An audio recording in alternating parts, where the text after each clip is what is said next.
મોટી વિરાણી સુખપર વચ્ચે સ્મશાન પાસે ડમ્પરમાં ભરેલ મેટલ રસ્તા પર પથરાઈ જતા વાહન ચાલકોને હાલાકી। મોટી વિરાણી સુખપર વચ્ચે સ્મશાન પાસે ગોલાઈમાં મેટલ ભરેલ ડમ્પરનો પાછળનો ભાગ ખુલી જતા રસ્તા પર મેટલ પથરાઈ ગઈ હતી।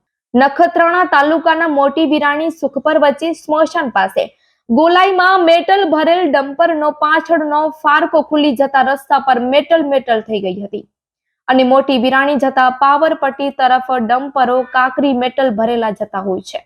રસ્તા પર કાકરીઓ ઢોળાતી હોય છે। અવારનવાર આવા બનાવ બનતા હોય છે અને પહેલા પણ એક વખત મોટી વિરાણી બસ સ્ટેશન પાસે કાકરીઓ ઢોળાઈ હતી, ત્યારે પણ ગામ લોકોએ મહેનત કરીને કાકરીના ઢગલાઓ હટાવ્યા હતા। બાઇક ચાલકો અવરજવર કરતા લોકોને હાલાકી પડી રહી છે અને બાઇક સ્લીપ થવાનો ભય પણ થઈ રહ્યો છે।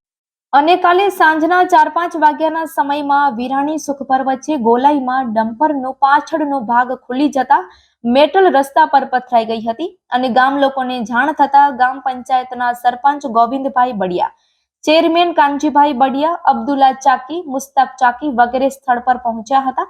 આવા બનાવો અવારનવાર બનતા હોય છે, તે ના બને અને તંત્ર દ્વારા ધ્યાન દોરવામાં આવે તેવી માંગ ઉઠી હતી। આજરોજ વિરાણી મોટી ને આપણે નિરોણા રોડ ઉપર જે ગાડી જે નીકળે છે મેટલ ભરેલું, એ ગાડીનો ફાલકો ખુલી જતા રોડ ઉપર પથ્થર થઈ પડ્યો છે અને અવારનવાર એવું બની જાય છે। પછી ગ્રામ પંચાયતને બોડીને સાફ કરવો પડે છે।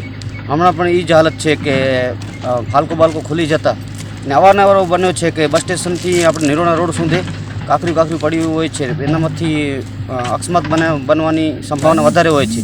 રાતના ઘણીવાર કોઈ બાઇક આવે કે ઘણું એવું બને છે કે કોઈ લાઇટ ન હોય તો પડી જતા હોય કે ઘણીવાર એવું બની શકે છે ને બન્યો પણ છે। એવું આ જોઈ લો ડાબકા પડ્યા છે, તંત્ર થોડુંક એના ઉપર ધ્યાન દે।